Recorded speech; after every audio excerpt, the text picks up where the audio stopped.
what's up, everybody? It's your boy Uno707 coming at you with a new YouTube video. Today, I wanted to actually talk about working with your team and failing, and working with your team and not failing. So, right now, this clip was taken from a team that I actually work really well with a lot of the time. But even on the best teams, you can have miscommunications, right? So we had instigated a fight with these people that came running in with us. My three guys were actually down below, but we heard the elevator come up. And so I start taking on the guys that are up here. Now they're calling out someone else that's on the bottom, right? So we're all talking, we're all having a good time. And then I start saying, okay, well, they're all down. But if you saw in the kill feed, I only got the one kill, which is kind of confusing. From my point of view, in the heat of the moment, it looked like I actually took out everybody within this elevator. And that's where the confusion starts, because I think down below that they had other people also on the elevator, which is why the body counts didn't really line up. So fast forward a little bit here. People were kind of concerned with who's going to get what loot.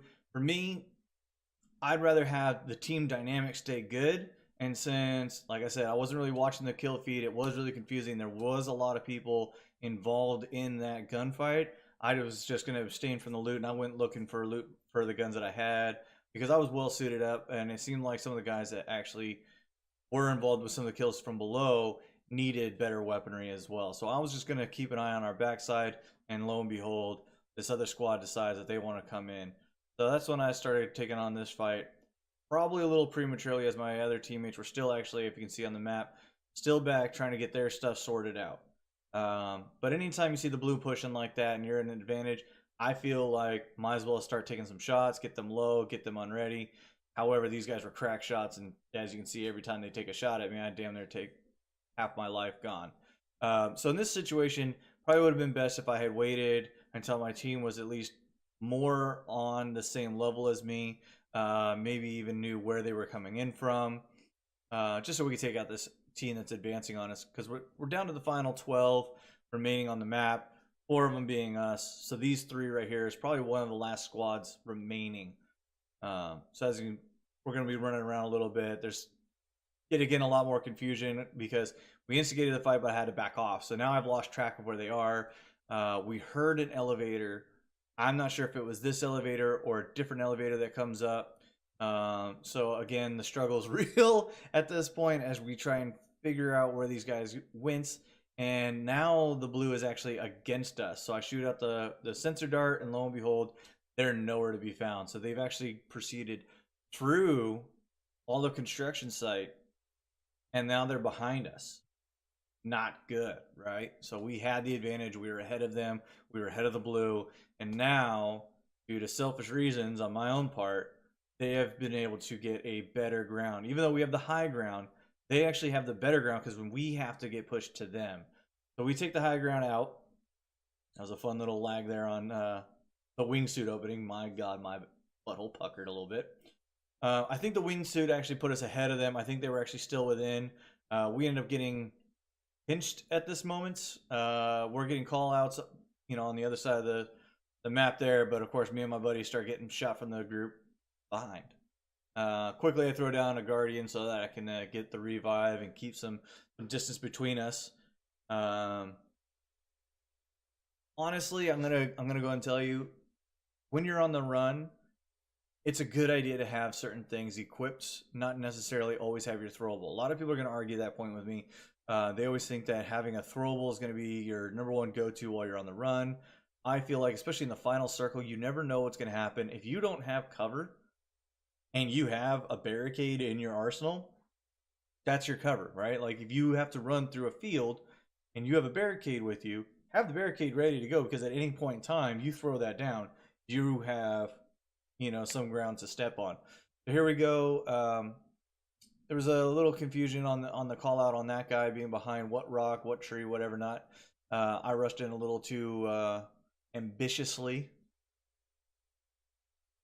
But yet again, my team, like I said, clutch team, getting that revive.